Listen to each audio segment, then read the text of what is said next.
Bismillahirrahmanirrahim. Ayo bawa harta ke surga. Dukung pembangunan sekolah Islam Mufid dengan donasi ke rekening atas nama Yayasan Muflih untuk Islam dan Dakwah. Bismillahirrahmanirrahim. Assalamualaikum warahmatullahi wabarakatuh. Alhamdulillahi wa kafa wa salatu wassalamu ala rasulillahil mustafa wa ala alihi wa ashabihi wa man ikhtafa. Hadirin jamaah yang dirahmati Allah, kita bersyukur kepada Allah pada kesempatan malam hari ini kita bisa lanjutkan kembali pembahasan Sholatul Mukmin atau ensiklopedi sholat, sekarang jilid yang ketiga. Pada malam hari ini kita bahas adabu sholatil kusuf, adab-adab untuk melaksanakan sholat gerhana. Bedanya adab-adab ini dilakukan sebelum pelaksanaan sholat gerhana, sedangkan nanti ada bab setelahnya, yaitu tentang tata cara. Di kitab berbahasa Arab halaman 984, di bahasa Indonesia halaman 17. Dan karena adab ini ada pembahasan yang sangat panjang, saya mengusahakan agar bisa selesai malam ini juga, supaya tidak butuh waktu 2 minggu hanya untuk adab ini. Jadi pada kesempatan hari ini kita baca semua, saya ta'lik sedikit-sedikit saja untuk menghemat waktu. Nanti untuk Arabnya tidak usah dibaca, karena sudah mayoritas dari hadis-hadis yang disebutkan sudah pernah disebutkan pada pembahasan sebelumnya. Silakan pembaca membacakan bahasa Indonesia, yang lain silakan menyimak Indonesia atau Arab. Penulis berkata, poin F, adab sholat gerhana. Sholat gerhana itu memiliki beberapa tata krama yang sebaiknya diperhatikan. Di antaranya, 1. Takut kepada Allah ketika terjadi gerhana matahari atau bulan. Ya. Berarti suasana hati ketika kita melaksanakan sholat gerhana ini tidak seperti sholat Idul Fitri. Kalau sholat Idul Fitri kita cenderung ada rasa gembira, sedangkan dalam sholat gerhana yang dimunculkan cenderung rasa takut kepada Allah. Silakan. Hal ini berdasarkan sabda Nabi SAW yang artinya, sesungguhnya matahari dan bulan adalah 2 tanda di antara tanda-tanda kebesaran Allah. Keduanya tidaklah mengalami gerhana karena kematian seseorang, akan tetapi Allah Subhanahu wa Ta'ala menakut-nakuti hambanya dengan keduanya. Sudah lewat pembahasannya, kita tidak usah panjangkan lagi. Terus? Berdasarkan hadis Abu Burdah dari Abu Musa, dia berkata, matahari mengalami gerhana. Nabi pun bangkit dengan tergesa-gesa karena khawatir akan terjadi kiamat. Lalu beliau mendatangi masjid, kemudian sholat dengan berdiri, ruku, dan sujud yang cukup lama. Belum pernah aku melihat beliau mengerjakan sholat seperti itu. Nanti soal panjangnya kita akan lihat waktu pembahasan tata cara. Insya Allah mungkin di minggu depan. Terus? Setelah itu beliau SAW bersabda, yang artinya, tanda-tanda kebesaran yang Allah kirim kali ini bukanlah karena kematian seseorang, dan juga bukan karena hidupnya seseorang, tetapi dengannya Allah menakut-nakuti hambanya. Jika kalian melihat hal serupa, maka bergegaslah mengingat Allah, berdoa dan memohon ampunan kepadanya. Al-Hafidh Ibnu Hajar rahimahullah berkata, barangkali beliau, maksudnya Nabi SAW, khawatir jika gerhana tersebut merupakan awal dari tanda-tanda kiamat, seperti terbitnya matahari dari arah barat. Memang tidak mustahil jika di antara terjadinya gerhana dan munculnya matahari dari arah barat disela-selai oleh beberapa hal yang telah disebutkan, yaitu tanda-tanda hari kiamat. Mungkin juga hal tersebut terjadi secara berurutan, yaitu dengan peristiwa mengiringi sebagian yang lain. Di samping itu perlu diingat pula firman Allah, tidaklah kejadian kiamat itu melainkan seperti sekejap mata atau lebih cepat lagi. Surat An-Nahl ayat 77. Dengan demikian, seyogianya setiap mukmin khawatir jika adab turun ketika terjadi gerhana matahari atau bulan. Nabi sendiri merasakan kekhawatiran ketika terjadi gerhana matahari, sehingga beliau keluar dengan tergesa-gesa sambil menyeret pakaiannya. Di antara petunjuk Nabi SAW ialah bahwasanya beliau benar-benar memperhatikan ketetapan Allah berupa fenomena alam yang terjadi dan menyerukan kepada umat manusia agar berdoa dan waspada terhadap turunnya adab. Diriwayatkan dari Aisyah radhiyallahu anha, dia menuturkan, jika suatu hari terjadi angin kencang dan mendung, maka hal itu dapat diketahui dari wajah Rasulullah SAW, yakni beliau menghadapkan dan memalingkannya. Namun apabila turun hujan, beliau pun gembira dan kecemasan hilang dari wajahnya. Aku menanyakan hal tersebut kepadanya. Lalu beliau menjawab, sesungguhnya aku khawatir jika fenomena alam itu adalah adab yang dikuasakan atas umatku.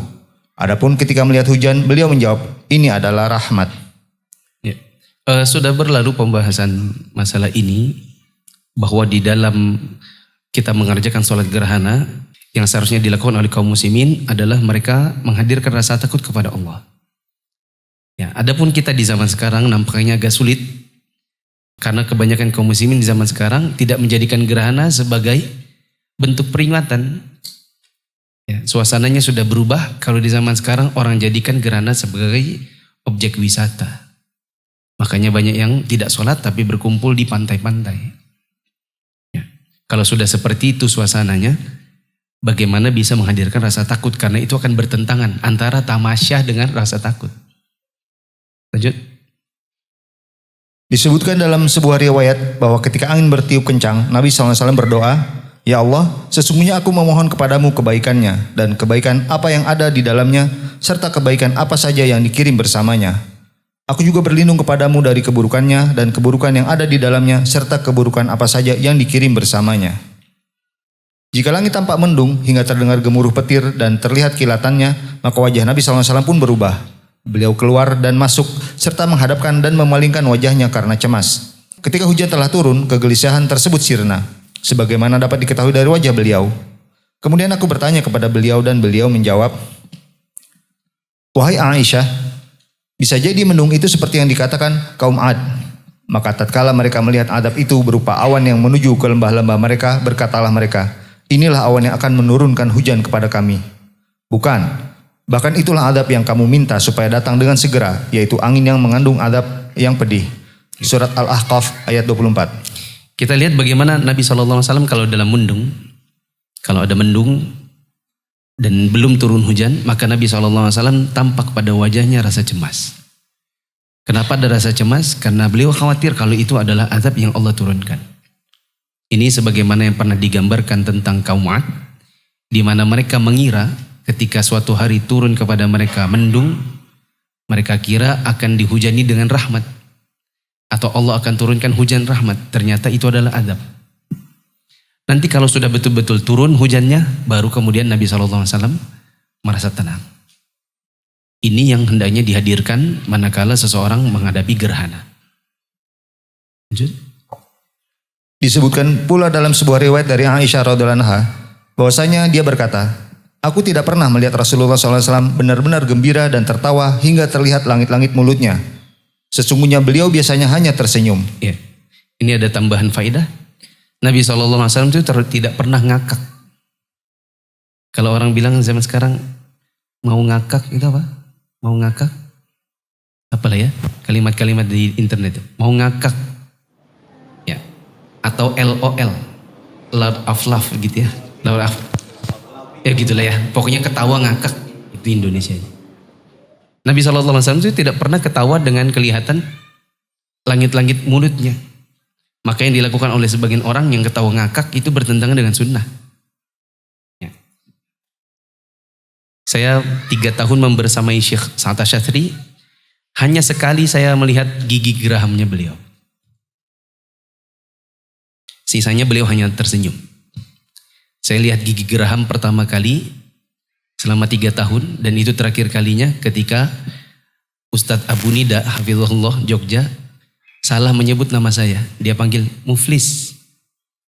Kalau Muflis itu orang yang beruntung, Muflis itu orang bangkrut. Jadi beliau salah sebut. Dia bilang Ustadz Muflis, Ustadz Muflis. Mendengar kata ini Syekh Syadzili tertawa sampai kelihatan gigi geramnya. Dan hanya sekali itu. Nabi SAW tidak pernah kelihatan langit-langitnya. Ya, paling banter senyum ataupun kadang kelihatan gigi.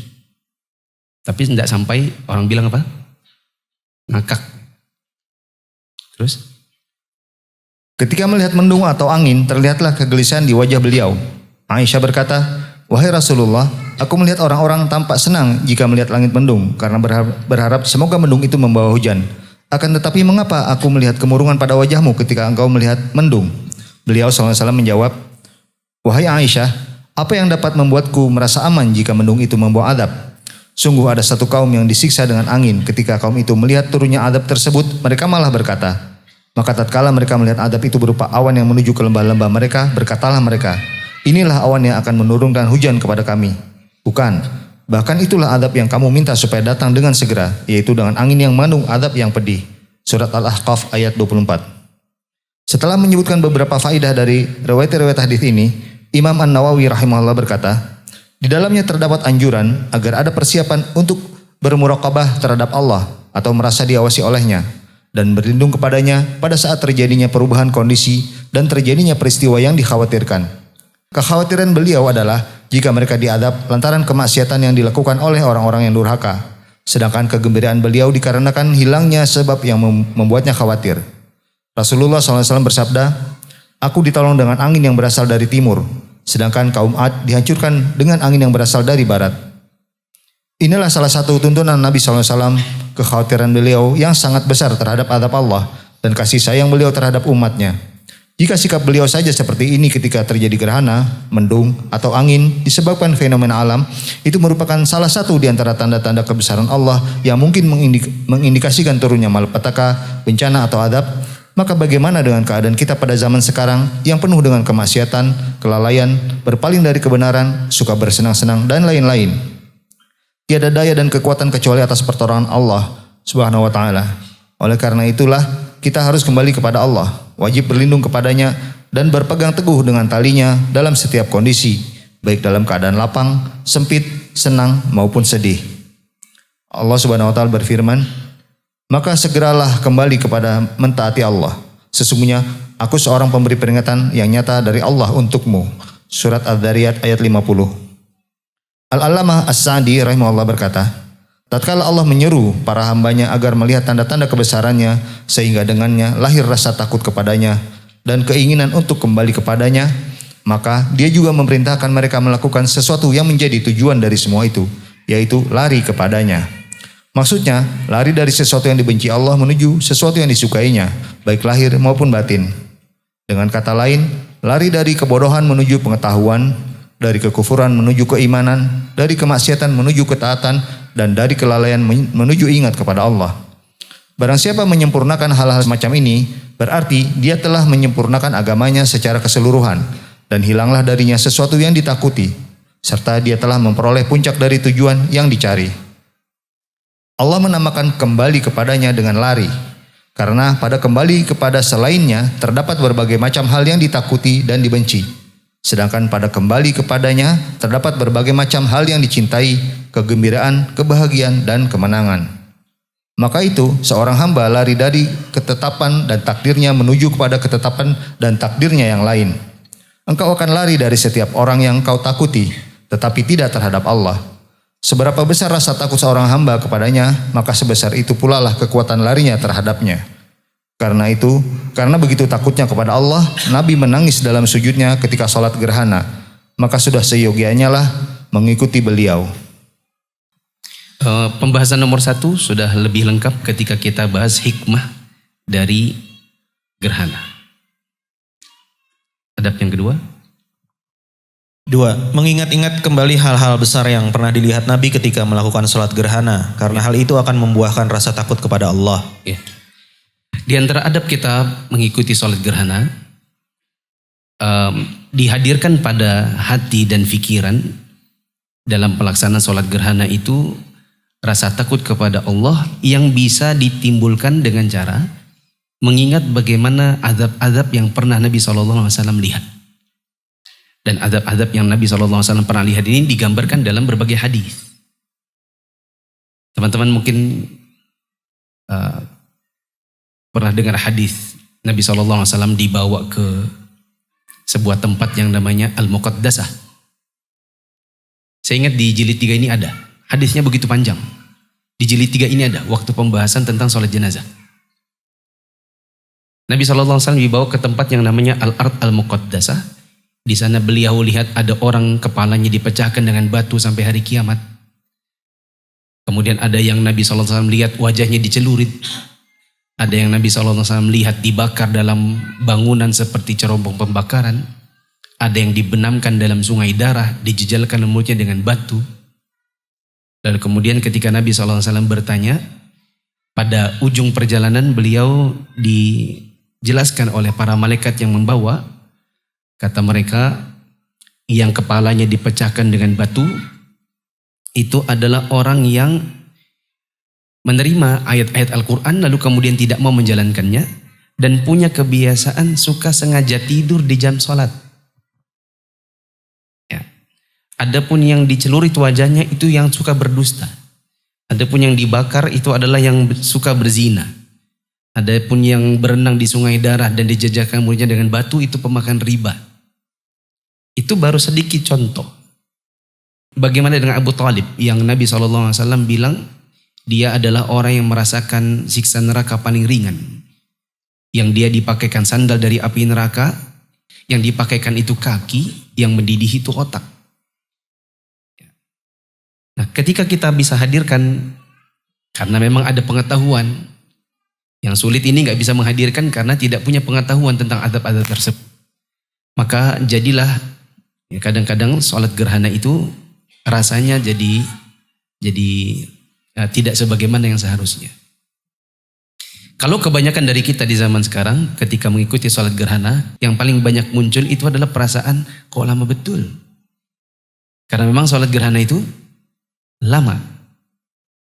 Ya, disunahkan memang lama. Belum lagi pelaksanaannya itu tidak biasa. Karena rukunya 2 kali. Kenapa rukunya 2 kali? Karena nanti Al-Fatihahnya 2 kali. Ya. Al-Fatihahnya 2 kali, Al-Fatihah 1, lalu surat panjang, lalu ruku, setelah itu bangkit, Al-Fatihah lagi, kemudian surat panjang lagi. Kemudian sujudnya lama. Rakaat 2 juga lama meskipun tidak selama rakaat 1. Nah, kebanyakan orang ketika mengikuti sholat gerhana ada yang berpikir, ya Allah lama betul. Ya. Ada lagi yang bilang, aduh nyesal juga aku ikut, ternyata lama. Apalagi kalau ternyata di jam itu ada pertandingan bola Indonesia lawan, ya begitu. Dan semakin sakit hati, sudah lama ikut sholat gerhana, pulang-pulang kalah lagi bolanya. Mungkin orang kalau ikut sholat gerhana sudah lama sampai di rumah ternyata menang, itu mungkin semakin sakit hati. Kalau kalah kayaknya malah, wah coba tahu tadi ikut sholat gerhana lama-lama aja gitu kan. Karena tidak siap menderita kekalahan. Betul ya? Ya sudah, lupakan aja. Lanjut. Beliau juga melihat sebagian siksa yang ditimpakan kepada penghuni neraka. Beliau melihat seorang perempuan yang disiksa karena seekor kucing. Karena si kucingnya itu dikurung, tidak dikasih makan. Ya. Terus? Beliau juga melihat Amr bin Malik bin Luhai, orang yang pertama mengubah agama Nabi Ibrahim, menarik ususnya di neraka. Ya. Beliau juga melihat orang yang disiksa karena mencuri harta orang yang sedang melakukan ibadah haji. Beliau melihat mayoritas penghuni neraka adalah kaum wanita karena keingkaran mereka atas kebaikan suami. Ya. Nabi SAW juga pernah diperlihatkan tentang penghuni neraka yang ternyata kebanyakan dari mereka adalah kaum wanita. Ketika Nabi SAW menceritakan yang demikian di salah satu khutbah Id, maka ada yang bertanya, ya Rasulullah, ya, kenapa kok kami wanita yang paling banyak memenuhi neraka? Maka Nabi SAW mengatakan, karena kalian suka mengingkari kebaikan suami. Terus? Beliau pun menerima wahyu bahwa manusia akan mendapatkan fitnah atau ujian dalam kuburnya. Ini yang saya tadi ceritakan cukup panjang. Ada yang dicelurit wajahnya, ada yang dipecahkan kepalanya dengan batu, ada yang ya. Dan itu semua adalah gambaran siksa kubur. Lanjut. Beliau juga melihat pencuri 2 ekor unta miliknya dan lain sebagainya. Diriwayatkan dari Aisyah radhiyallahu anha bahwasanya ketika menyampaikan khutbah di hadapan umat setelah sholat gerhana, Nabi SAW bersabda, "Wahai umat Muhammad, demi Allah, tidak ada seorang pun yang lebih cemburu daripada Allah apabila hamba laki-lakinya atau hamba perempuannya berzina. Wahai umat Muhammad, demi Allah, seandainya kalian mengetahui apa yang aku ketahui, niscaya kalian akan sedikit tertawa dan banyak menangis." Dalam riwayat lain disebutkan, kemudian beliau menyuruh mereka agar berlindung dari azab kubur. Ya. Nabi SAW mengatakan bahwa tidak ada yang lebih punya rasa cemburu melebihi Allah Subhanahu wa taala manakala seorang hamba berzina. Kemudian Nabi SAW juga mengatakan kalau seandainya kalian lihat apa yang saya lihat, niscaya kalian akan lebih banyak menangis dan akan sedikit tertawa. Lanjut. Disebutkan dalam riwayat lain, sungguh aku melihat dari posisiku ini segala sesuatu yang telah dijanjikan kepadaku, sampai-sampai aku melihat diriku hendak mengambil setangkai anggur dari surga ketika kalian melihatku hendak maju ke depan. Aku pun melihat neraka jahanam yang sebahagiannya memakan sebagian yang lain ketika kalian melihatku mundur ke belakang. Di dalamnya aku melihat Amr bin Luhai, seseorang yang telah mengabaikan unta-unta. Dalam riwayat lain disebutkan, aku melihat Amr menarik ususnya. Dialah orang yang pertama kali mengabaikan unta. Disebutkan dalam hadis Abdullah bin Abbas radhiyallahu anhuma bahwa setelah melaksanakan salat gerhana, Nabi SAW bersabda, sesungguhnya matahari dan bulan adalah dua tanda di antara tanda-tanda kebesaran Allah. Keduanya tidak mengalami gerhana karena kematian ataupun hidupnya seseorang. Jika kalian melihat kejadian itu, maka ingatlah kepada Allah, yakni salatlah. Para sahabat bertanya, wahai Rasulullah, kami melihat engkau meraih sesuatu di posisimu, kemudian kami melihat engkau berjalan mundur ke belakang. Beliau menjawab, sesungguhnya aku telah melihat surga, lalu berusaha meraih setangkai anggur darinya. Seandainya aku mendapatkannya, pastilah kalian dapat makan darinya selama dunia ini masih ada. Aku juga telah melihat neraka, dan aku tidak pernah sekalipun melihat suatu pandangan yang lebih mengerikan daripada seperti hari ini. Aku melihat mayoritas penghuninya adalah kaum wanita. Para sahabat bertanya, karena apa wahai Rasulullah? Beliau menjawab, karena kekufuran mereka. Ada yang bertanya, apakah mereka kufur terhadap Allah? Beliau menjawab, mereka kufur atau ingkar terhadap suami dan terhadap kebaikannya. Seandainya kamu berbuat kebaikan terhadap salah seorang dari mereka sepanjang tahun, kemudian dia melihat sesuatu yang tidak menyenangkannya darimu, niscaya dia berkata, aku tidak pernah melihat satu kebaikan pun pada dirimu. Disebutkan dalam hadis Aisyah radhiyallahu anha bahwasanya Nabi SAW bersabda dalam khutbahnya setelah melakukan salat gerhana, tidak ada sesuatu pun yang belum pernah diperlihatkan kepadaku, melainkan aku telah melihatnya pada posisiku ini, termasuk surga dan neraka. Sesungguhnya telah diwahyukan kepadaku bahwa kalian akan mendapatkan fitnah atau ujian di dalam kubur, sama seperti atau hampir seperti fitnah Al-Masih Ad-Dajjal. Seseorang dari kalian akan didatangi malaikat, lalu ditanyakan kepadanya, apa yang kamu ketahui mengenai laki-laki ini? Adapun mukmin atau beliau bersabda orang yang yakin, akan ditanya, apa yang kamu ketahui mengenai laki-laki ini? Dia menjawab, beliau adalah utusan Allah yaitu Muhammad SAW yang datang kepada kami dengan membawa keterangan dan petunjuk sehingga kami pun beriman, menjawab seruannya, mengikuti dan membenarkannya. Maka dikatakan kepadanya, tidurlah dengan nyenyak, sesungguhnya kami telah mengetahui bahwa kamu beriman kepadanya. Sementara itu orang munafik atau beliau bersabda orang yang ragu-ragu, Hisham atau perawi ragu mengenai hal ini ditanya, apakah yang kamu ketahui mengenai laki-laki ini? Ia menjawab, aku tidak mengetahuinya. Aku mendengar orang-orang berkata sesuatu, lalu aku pun mengatakannya. Disebutkan dalam riwayat Muslim dari Aisyah radhiyallahu anha secara marfu, sesungguhnya aku telah melihat kalian mendapatkan fitnah atau ujian di dalam kubur seperti fitnah Ad-Dajjal. Sedikit penggalan yang ada di atas ini maksudnya adalah nanti di dalam kubur, ya, kita akan ditanya dengan 3 pertanyaan. Salah satu pertanyaan itu adalah, apa yang kamu ketahui tentang laki-laki yang diutus kepada kalian? Kalau sering disebutkan secara singkat, siapa yang diutus kepada kalian? Adapun orang mukmin maka dia tahu itu adalah Muhammad, dia adalah Rasulullah. Sedangkan orang kafir atau orang munafik dia akan mengatakan, saya tidak tahu. Saya dengar orang bilang tentang dia tapi saya tidak kenal atau saya tidak beriman kepadanya. Maka karena orang mukmin bisa menjawab dengan baik, maka Allah akan bukakan pemandangan tentang surga, akan dihembuskan angin dari surga, diperlihatkan kepada dirinya di mana posisinya nanti di surga, dan akan diluaskan kuburannya sejauh mata memandang. Kebalikannya orang kafir atau orang munafik ketika dia tidak bisa menjawab, dia hanya bilang saya tidak tahu. Maka disempitkan kuburannya sampai tulang belulangnya saling bersilang-silangan dan saling mematahkan. Diberikan kepada dia pemandangan tentang neraka.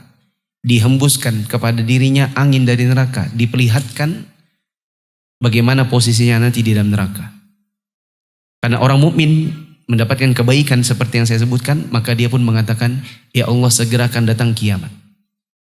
Sedangkan orang kafir karena mendapatkan siksa yang demikian, dan dia khawatir dengan tempatnya di neraka, maka dia berkata, ya Allah jangan datangkan kiamat. Hadis lengkapnya nanti akan dibawakan di bab salat jenazah. Di buku ini juga, di bagian-bagian tengah, nanti akan ada hadis panjangnya. Terus? Aisyah radhiyallahu anha berkata, setelah itu aku mendengar Rasulullah Shallallahu Alaihi Wasallam memohon perlindungan kepada Allah dari siksa neraka dan siksa kubur. Imam An-Nawawi rahimahullah berkata, dalam hadis ini terdapat penjelasan mengenai adanya siksa dan fitnah kubur. Inilah pendapat yang benar. Maksud dari kalimat kalian akan mendapatkan fitnah adalah kalian akan mendapatkan cobaan. Pada saat ditanyakan, apa yang kamu ketahui mengenai laki-laki ini? Orang mukmin akan menjawab, beliau adalah utusan Allah. Sedangkan orang munafik menjawab, aku mendengar orang-orang berkata sesuatu, lalu aku pun mengatakannya. Demikian itulah yang dijelaskan dalam hadis sahih. Adapun sabda beliau Shallallahu Alaihi Wasallam seperti fitnah ad-dajjal, yaitu fitnah yang sangat besar dan cobaan yang menakutkan. Akan tetapi Allah meneguhkan orang-orang yang beriman dengan perkataan yang kokoh. Disebutkan dalam hadis Jabir bin Abdullah radhiyallahu anhuma secara marfu, telah ditampakkan kepadaku neraka, lalu aku melihat di dalamnya seorang perempuan dari Bani Israel yang disiksa lantaran seekor kucing miliknya. Dia telah mengikatnya, tidak memberinya makanan, dan tidak juga melepaskannya agar bisa memakan serangga-serangga yang ada di permukaan tanah. Ya. Kita lihat di sini ada seorang perempuan disiksa gara-gara pelihara kucing, diikat, masukkan kandang, tapi tidak dikasih makan. Maka hal-hal yang lebih besar perkaranya di sisi Allah ketimbang ini, maka sudah selayaknya mendapatkan azab di dalam neraka. Tadi saya sebutkan tentang salah satu siksaan di dalam kubur adalah dipecahkan dengan batu kepalanya sampai hari kiamat. Apa sebabnya tadi? Saya pengen tahu, tadi saya sebutkan apa? Sebab dipecahkan kepalanya dengan batu sampai hari kiamat. Apa tadi? Ada dua sebabnya. Dia belajar Quran atau dia tahu tentang sebagian hukum dalam Quran tapi dia tidak mau menjalankannya. Yang kedua adalah suka menyengaja tidur di jam sholat. Jadi kalau seandainya kita dengar azan subuh terus kita nggak pergi tidak meninggalkan ranjang, nggak mau pergi menuju sholat, itu jangan dianggap perkara remeh, teman-teman. Kita sering dapati ada sebagian teman-teman, meskipun sudah ngaji lama, ngaji sunnah sejak belasan tahun yang lalu, sholat subuh tak nampak dia di dalam masjid. Ya. Bukan ketiduran. Karena kalau ketiduran itu ya sekali sebulan lah. Itu pun jangan terjadwal gitu kan. Dalam 3 bulan cuman sekali, setahun cuman sekali. Nah, kalau hari-hari atau didominasi 1 minggu itu enggak munculnya 5 hari misalnya, munculnya cuma 2 hari, maka kita katakan hati-hati. Hati-hati. Soalnya dipecahkan kepala dengan batu itu bukan sekali. Itu berulang kali. Karena nanti kepalanya saat pecah, batunya itu gelinding. Yang mecahkan kepalanya dengan batu itu akan ngejar batunya. Waktu dia kembali, kepalanya sudah utuh seperti sedia kala. Lalu ditumbuk lagi dengan batu. Dan itu terus berlangsung sampai hari kiamat. Bagi orang yang suka menyengaja tidur di jam sholat. Lanjut. Dalam riwayat lain dikatakan, aku pun melihat di dalamnya seorang pemilik tongkat yang ujungnya melengkung sedang menarik ususnya di dalam neraka. Dahulunya dia mencuri perbekalan orang yang sedang menunaikan haji dengan tongkat melengkungnya itu. Jika ketahuan mencuri, dia berkata, sesungguhnya barang itu menyangkut di tongkatku. Namun jika tidak ketahuan oleh pemiliknya, maka dia pergi dengan membawa curiannya itu. Ini ancaman bagi orang yang ngutil. Apalagi ini ngutilnya adalah pada perbekalan jamaah haji. Perbekalan jamaah haji. Dulu guru saya Ustaz Ja'far Umar Tharib rahimahullah waktu ngajarkan kita kitab Siyasah Syar'iyyah, beliau sempat sebutkan tentang kisah di masa lampau tentang adanya suku yang suka merompak, suka bajak jamaah haji. Suka di tengah jalan tuh dibajak ya, diambilin perbekalannya. Lalu kemudian pemerintah di masa itu mengutus orang untuk mengawasi karena banyaknya aduan. Setelah itu diketahui, oh suku yang ini yang suka merompak. Maka dipanggil pimpinan sukunya, kepala sukunya yang dipanggil. Terus ditanya, katanya sukumu suka merompak jamaah haji. Akhirnya dicuil pakai pedang depan hidungnya. Ya, dipanggil, kemudian didekatkan. Ini ujung hidungnya dipotong pakai pedang. Set gitu. Sehingga berdarah ujung hidungnya. Kata penguasa ketika itu, bila sampai nanti kaummu masih merompak, yang kupotong bukan ujung hidungmu, kepalamu. Maka sejak saat itu, sukunya ini justru menjadi penjaga jamaah haji. Lanjut. Disebutkan dalam hadis Abdullah bin Amr radhiyallahu anhuma, ditampakkanlah kepadaku neraka, lalu aku meniupnya karena khawatir jika panasnya mengenai kalian. Aku pun melihat seorang pencuri 2 unta Rasulullah Shallallahu Alaihi Wasallam di dalamnya. Masih banyak lagi tanda-tanda kebesaran Allah Subhanahu Wa Taala yang lainnya. Poin 3, seruan untuk melakukan sholat secara berjamaah. Ya. Adab yang ketiga, sebelum pelaksanaan sholat berjamaah, disuruh salah seorang dari yang ada di masjid, biasanya muadzin, untuk berteriak. Kalau di zaman sekarang boleh dipanggil pakai mic. Kalau zaman sekarang lebih mudah lagi, pakai grup masjid gitu. Karena dengan banyaknya informasi grup-grup WA, biasanya nanti informasi tidak lagi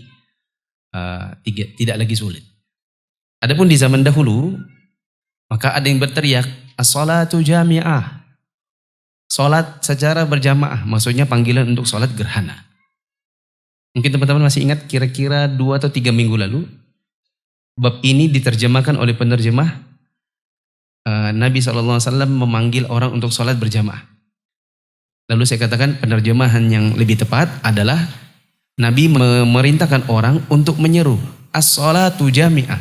Jadi tidak diterjemahkan, kecuali as-salatu jami'ahnya itu disebut. Karena orang itu berteriak begitu. Diperintahkan Nabi untuk berteriak. Kalau di zaman sekarang, ya, semoga benar di sisi Allah, boleh saja menggunakan mikrofon dari masjid, misalnya diumumkan kepada para jamaah, akan ada kemungkinan terjadi gerhana pada jam sekian-sekian, masjid akan mengadakan sholat gerhana. Dipersilakan bagi jamaah hendaknya mengikuti, kepada para jamaah di sekitar masjid hendaknya mengikuti sholat gerhana. Ya, as-salatu jami'ah begitu. Paham ya? Lanjut.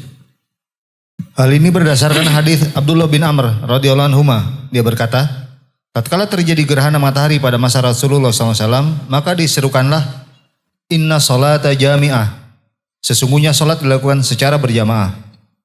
Berdasarkan hadis Aisyah radhiyallahu anha, bukan sesungguhnya sholat dilakukan berjamaah, tapi ayo jamaah. Cuman bentuknya seperti kabar, tapi maksudnya adalah perintah. Sini datang, kita mau sholat jamaah. Sholat apa? Gerhana. Jadi penerjemahnya bukan sesungguhnya sholat apa? Sholat itu dikerjakan berjamaah, bukan. Tapi mari datang sholat berjamaah. Gitu maksudnya. Lanjut. Berdasarkan hadis Aisyah radhiyallahu anha pula dia berkata, matahari mengalami gerhana pada masa Rasulullah. Kemudian Nabi SAW memerintahkan seseorang untuk mengumumkan bahwa salat akan dilaksanakan secara berjamaah. Mereka pun berkumpul dan membentuk barisan. Setelah itu beliau melakukan salat bersama mereka dengan 4 ruku dan 4 sujud dalam 2 rakaat. Bagaimana teknis 2 rakaat tapi 4 ruku 4 sujud, nanti insya Allah di saat kita bahas tata caranya. Lanjut. Adapun makna as-salatu jami'ah adalah hadirilah salat yang dilakukan secara berjamaah. Ya, ini maksudnya. Jadi terjemahannya tadi dikoreksi kalian. Nanti dikoreksi, teman-teman. Yang tadi kata-kata sesungguhnya sholat dikerjakan berjamaah itu langsung dicoret, diganti jadi ayo hadirilah sholat gerhana berjamaah. Itu sebenarnya. Adab yang keempat? Keempat, tidak ada azan dan iqamat dalam pelaksanaan sholat gerhana. Ya.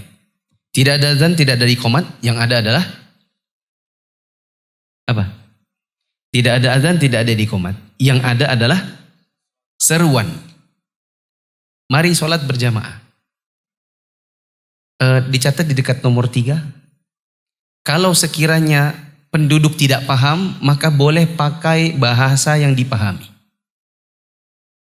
Kalau sekiranya penduduk yang diseru di sekitaran masjid itu tidak paham, kalau pakai bahasa Arab, maka boleh pakai dengan bahasa yang bisa dipahami. Nah, daripada pakai bahasa Arab, as-salatu jami'ah, as-salatu jami'ah, orang nggak paham. Di situ misalnya kaum di kampung, di situ orang bahasa Indonesia saja nggak lancar. Misalnya pakai bahasa Jawa, ya sudah pakai bahasa Jawa. Bagaimana bahasanya saya tidak paham. Engkang kalau kayak gitu kan, sholat gerhana, ngingkong gitu. Nah, bagaimana caranya saya nggak tahu ya. Tapi kita kalau di Jogja dulu ya kayak gitu. Kalau di kampung-kampung pakai bahasa Jawa, itu orang lebih paham. Maka mendingan pakai bahasa yang dipahami supaya orang datang. Gitu. Lanjut. Nabi SAW mengerjakan sholat gerhana tanpa azan dan iqamat karena ia tidak termasuk sholat 5 waktu yang diwajibkan. Sehingga dia dihukumi sama seperti sholat sunnah lainnya. Al-Hafiz Ibnu Hajar menukil pernyataan Ibnu Daqiqil Aid rahimahullah. Mereka para ulama sepakat bahwa sholat gerhana tidak ada azani dan diiqamati. Imam Ibnu Qudamah berkata disunahkan menyerukan as-sholatu jami'ah, namun tidak disunahkan mengumandangkan azan dan iqamat. Kelima, disunahkan mengeraskan bacaan dalam sholat gerhana. Ya. Boleh dicatat dari situ? Sekalipun gerhana matahari. Sholat gerhana suaranya dikeraskan atau bacaannya jahar. Meskipun gerhana matahari. Kenapa saya bilang meskipun gerhana matahari? Karena khawatirnya orang mengira kalau gerhana bulan itu malam berarti keras. Sedangkan kalau siang dipikir kayak sholat zuhur. Sekalipun sholat gerhana matahari, bacanya tetap keras. Terus? Berdasarkan hadis Aisyah radhiyallahu anha, dia berkata, Nabi SAW mengeraskan bacaan dalam sholat gerhana. Setelah selesai dari bacaannya, beliau bertakbir lalu ruku. Ketika berdiri dari ruku, beliau mengucapkan Sami Allahu liman hamidah, Rabbana walakal hamdu. Kemudian beliau mengulangi bacaan Al-Quran dalam salat gerhana dengan 4 ruku dan 4 sujud dalam 2 rakaat. Teknisnya saya nggak usah jelaskan sekarang, nanti saja waktu sampai pada babnya. Yang penting tahu bacaannya dikeraskan. Terus? Beliau mengeraskan bacaan salat baik pada malam maupun siang hari, berdasarkan hadis Aisyah radhiyallahu anha. Karena salat gerhana termasuk salat sunnah yang disyariatkan untuk dilakukan secara berjamaah.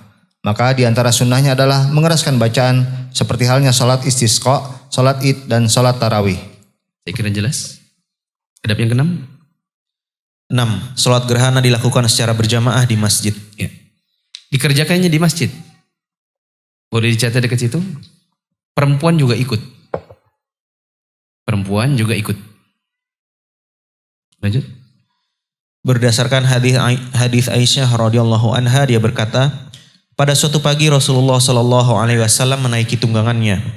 Setelah itu matahari mengalami gerhana, sedangkan beliau kembali pada waktu duha atau menjelang tengah hari. Rasulullah melintas di antara 2 sisi rumahnya, kemudian beliau berdiri dan sholat, sementara para sahabat mengikuti di belakang beliau. Dalam lafaz Muslim disebutkan, Rasulullah SAW pun keluar menuju masjid, lalu berdiri dan bertakbir, sedangkan para sahabat membentuk barisan di belakangnya. Imam Ibnu Qudamah rahimahullah menyebutkan, bahwa disunnahkan mengerjakan sholat gerhana secara berjamaah di masjid berdasarkan perbuatan Nabi Shallallahu Alaihi Wasallam. Meskipun demikian, boleh juga melakukannya seorang diri. Akan tetapi mengerjakannya secara berjamaah lebih utama karena Nabi melakukannya demikian. Disunnahkan pula melaksanakan sholat tersebut di masjid. Tadi soal perempuan sudah dicatat ya. 7 memperjelas soal perempuan. 7. Kaum wanita sholat di belakang kaum pria dalam sholat gerhana. Berarti perempuan juga datang ke masjid. Lanjut. Hal ini dikarenakan Aisyah dan Asma radhiyallahu anhuma ikut mengerjakan sholat gerhana bersama Rasulullah SAW. Diriwayatkan dari Asma binti Abu Bakar radhiyallahu anha bahwasanya dia berkata, aku mendatangi Aisyah, istri Nabi saat matahari mengalami gerhana. Tiba-tiba orang-orang berdiri untuk melakukan sholat. Lalu Aisyah juga ikut berdiri. Aku bertanya, ada apa dengan orang-orang itu? Aisyah memberi isyarat dengan tangannya ke arah langit. Lalu mengucapkan, Subhanallah. Aku kembali bertanya, apakah itu tanda kebesaran Allah? Aisyah kembali memberi isyarat, ya. Asma berkata, kemudian aku ikut berdiri, namun hampir saja aku pingsan. Aku pun menuangkan air di kepalaku. Disebutkan dalam lafaz Muslim, matahari mengalami gerhana pada masa Rasulullah. Aku mengunjungi Aisyah, namun ketika itu dia sedang sholat. Aku pun bertanya, mengapa orang-orang melakukan sholat? Aisyah hanya memberi isyarat dengan kepalanya ke arah langit. Aku bertanya lagi, apakah itu tanda kebesaran Allah? Rasulullah SAW berdiri sangat lama sehingga aku hampir saja pingsan. Aku pun mengambil geriba, yaitu kantung berisi air di sampingku, lalu menuangkan airnya ke kepalaku atau ke wajahku. Rasulullah menyelesaikan salat gerhana ini setelah matahari terang kembali. Antum bayangkan Nabi SAW mengimami sholat gerhana sampai Asma mau pingsan. Kira-kira lama atau sebentar? Nah ini jangan dikerjakan kalau di zaman sekarang. Nanti khawatirnya ibu-ibu pada pingsan. Maka panjang tetap panjang, tapi lihat-lihat juga kadarnya. Karena keimanan orang di zaman dahulu tidak seperti di zaman sekarang. Jadi saya kira juga kalau di zaman sekarang, jangan sampai nanti sholat gerhana Al-Baqarah, lalu Al-Imran, lalu An-Nisa. 3 surat sekaligus. Saya pernah ikut sholat gerhana di majelisnya Syekh Shalih bin Fauzan. Itu hanya, bila tidak salah hanya 1 juz. Setelah itu setengah juz. Lanjut. Terkait hadis ini, Al-Bukhari menuliskan sebuah judul bab, yaitu bab salat kaum wanita bersama kaum pria ketika gerhana.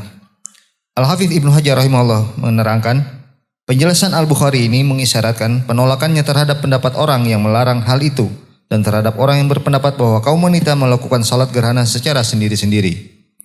Imam Ibnu Qudamah rahimahullah berkata, salat gerhana disyariatkan bagi kaum perempuan karena Aisyah dan Asma ikut melakukan salat gerhana bersama Rasulullah.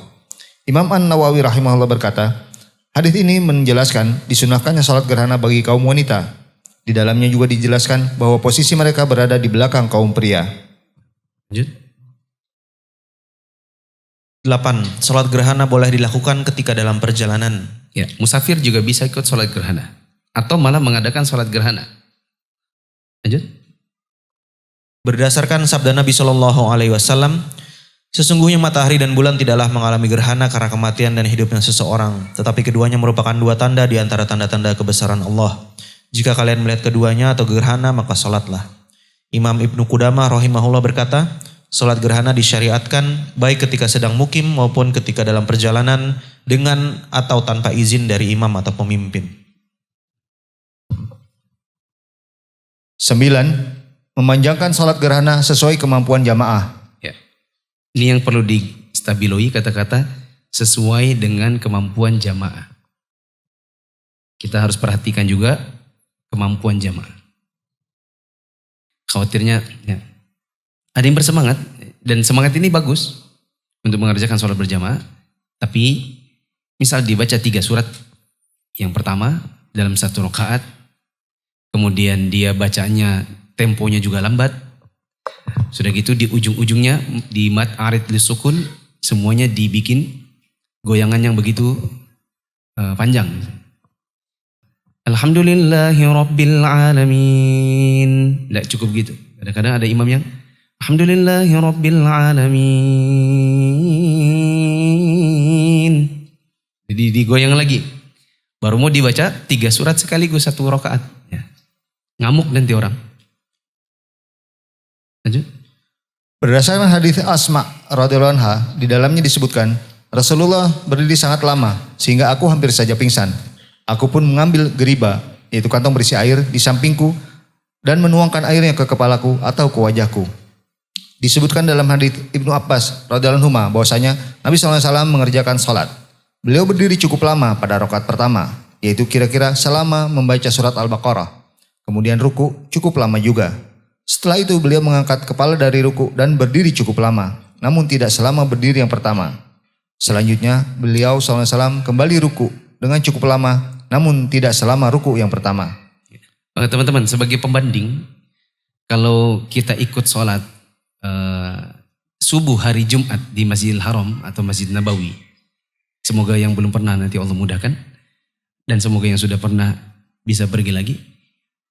Meskipun subuh Jumat dan meskipun itu Masjidil Haram, tapi imam-imam di sana mengerti tentang kebutuhan orang, maka mereka tetap menerapkan sunnah rakaat 1 baca surat As-Sajdah, rakaat 2 baca surat Al-Insan, tapi dipercepat. Temponya dipercepat. Mat wajib muttasilnya disingkat jadi mat jaiz munfasil. Atau bahkan dibikin seperti mat tabi'i. Mat wajib muttasilnya dijadikan mat tabi'i. Artinya kita harus tetap memperhatikan jamaah meskipun keinginan menerapkan sunnah sholat panjang. Terus? Jadi disunahkan memanjangkan salat gerhana tanpa memberatkan jamaah. Disebutkan dalam hadits Jabir radhiyallahu anhu, Rasulullah SAW mengerjakan salat dengan para sahabatnya. Beliau pun memanjangkan berdiri hingga mereka mulai tersungkur. Azan dulu.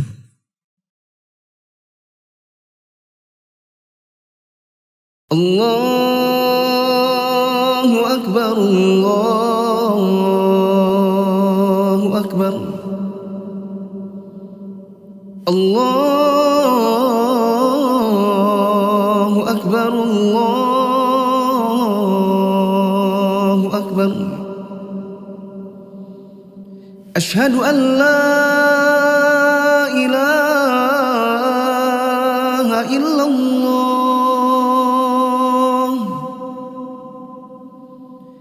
Asyhadu an la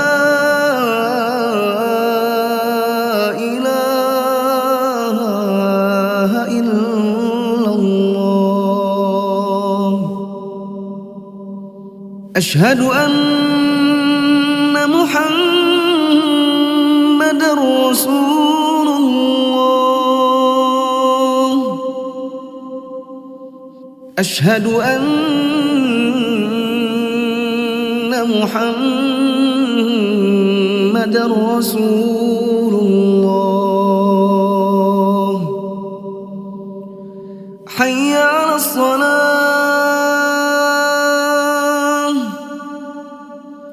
حي على الصلاة.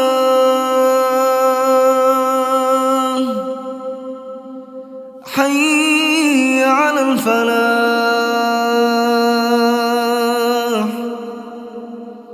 حي على الفلاح. الله أكبر، الله أكبر. لا إله إلا الله.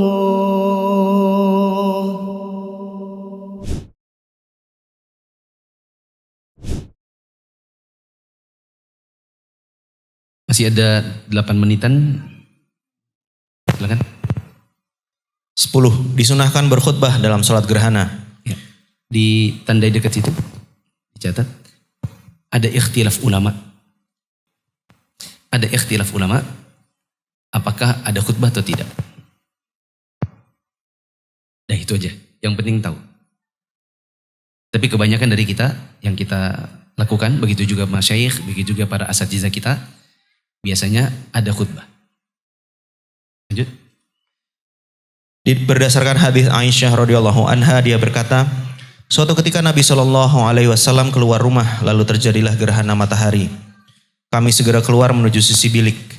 Kaum wanita lainnya ikut berkumpul bersama kami. Rasulullah Shallallahu Alaihi Wasallam pun datang ke arah kami pada waktu duha. Setelah itu beliau berdiri cukup lama, kemudian ruku cukup lama, lalu mengangkat kepalanya. Kemudian beliau berdiri kembali, namun tidak selama berdiri pertama. Selanjutnya beliau ruku, namun tidak selama ruku pertama. Sesudah itu beliau sujud, lalu berdiri untuk rakaat kedua. Ini tidak usah dipusingkan sekarang, nggak usah pusing di sini. Ini maksudnya gimana? Nanti insya Allah akan ada babnya. Lanjut. Beliau lalu melakukan seperti yang dilakukan pada rakaat pertama, hanya saja berdiri dan rukuknya tidak selama rakaat pertama. Beliau baru duduk kembali setelah matahari telah terang. Tatkala selesai dari sholatnya, beliau duduk di atas mimbar. Lalu Nabi Shallallahu Alaihi Wasallam bersabda, sesungguhnya umat manusia akan merasakan fitnah di kuburan mereka seperti fitnah Ad-Dajjal. Dalam satu riwayat disebutkan, Aisyah radhiyallahu anha berkata, setelah itu kami mendengar beliau berlindung dari siksa kubur.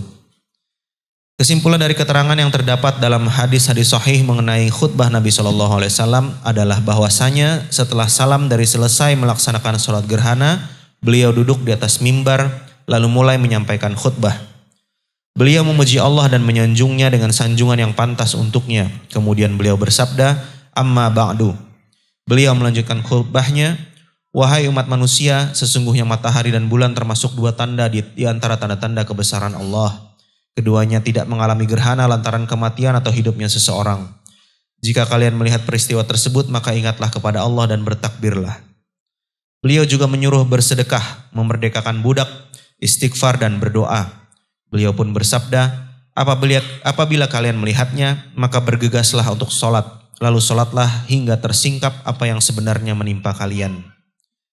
Rasulullah SAW bersabda, wahai umat Muhammad, tidak ada seorang pun yang lebih cemburu daripada Allah ketika hamba laki-lakinya berzina atau hamba perempuannya berzina.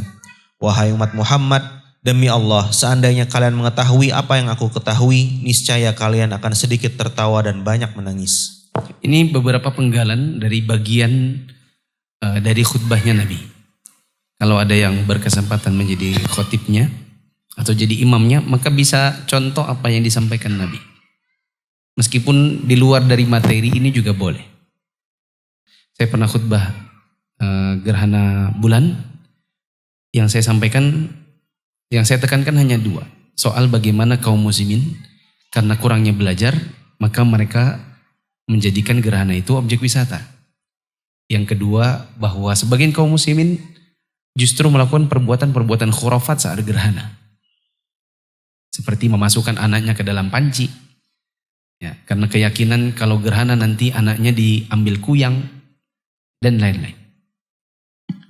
Dan semua nanti bermuara pada kurangnya bermajelis ilmu.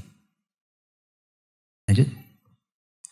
Nabi Shallallahu Alaihi Wasallam mengabarkan bahwa beliau telah melihat surga, bahkan hendak mengambil setangkai anggur darinya. Seandainya beliau berhasil mengambilnya, niscaya mereka akan memakannya selama dunia masih ada. Beliau juga melihat neraka yang sebagiannya memakan sebagian lainnya. Beliau melihat mayoritas penghuninya adalah kaum wanita. Beliau mengabarkan pula tentang fitnah dan siksa kubur. Beliau melihat seorang perempuan diazab di neraka lantaran menyiksa seekor kucing. Sebagaimana beliau melihat di dalamnya seorang pencuri perbekalan orang yang sedang menunaikan haji, yaitu pemilik tongkat yang bengkok ujungnya. Beliau pun melihat Amr bin Luhai, orang yang telah mengubah agama Ibrahim, sedang menarik ususnya di neraka. Di dalamnya Rasulullah Shallallahu Alaihi Wasallam juga melihat pencuri 2 ekor unta milik beliau. Akhirnya Nabi Shallallahu Alaihi Wasallam bersabda, sesungguhnya telah ditampakkan kepadaku semua tempat yang akan kalian datangi. Maksudnya, kalian akan memasukinya baik itu surga, neraka, kuburan maupun padang mahsyar. Inilah khutbah monumental yang disampaikan Nabi Shallallahu Alaihi Wasallam kepada para sahabatnya, yakni suatu nasihat yang sangat mengesankan. Terakhir. Poin 11. Bergegas mengingat Allah, berdoa, beristighfar, bertakbir, memperdekakan budak, bersedekah, sholat, serta berlindung dari siksa neraka dan siksa kubur. Semua perbuatan ini didasarkan pada hadis-hadis yang menjelaskan hal tersebut. Di antaranya, hadis Al-Mughirah bin Syu'bah radhiyallahu anhu. Di dalamnya disebutkan, jika kalian melihatnya, maka sholat, dan berdoalah kepada Allah. Hadis Aisyah radhiyallahu anha di dalamnya disebutkan, jika kalian melihat hal itu, maka ingatlah kepada Allah, bertakbirlah, salatlah, dan bersedekahlah. Dalam lafaz lain disebutkan, jika kalian melihat hal tersebut, maka bergegaslah untuk salat. Melihat hal tersebut maksudnya melihat apa? Gerhana. Lanjut. Hadis Abu Musa radhiyallahu anhu di dalamnya disebutkan, jika kalian melihat sesuatu dari hal itu, maka bergegaslah untuk berzikir kepada Allah, berdoa, dan beristighfar kepadanya. Hadis Asma radhiyallahu anha, dia berkata, Nabi SAW benar-benar telah menyuruh memerdekakan budak ketika terjadi gerhana matahari. Dan hadis Aisyah radhiyallahu anha di dalamnya disebutkan, kemudian beliau menyuruh mereka agar berlindung dari siksa kubur. Beliau menyuruh agar mereka berlindung dari fitnah kubur. Selesai 11 adab menjelang pelaksanaan sholat gerhana. Di sini ada satu catatan kaki tentang disyariatkan atau tidaknya pelaksanaan khutbah. Di sini disebutkan tentang ikhtilaf, tapi karena kita sudah habis waktu, nanti teman-teman bisa baca mandiri. Kecuali apabila minggu depan saya rasa waktunya cukup, maka kita baca di minggu depan sebelum membaca tata cara sholat gerhana. Demikian, subhanakallahumma wa bihamdika asyhadu an la ilaha illa anta astaghfiruka wa atubu ilaik. Assalamualaikum warahmatullahi wabarakatuh.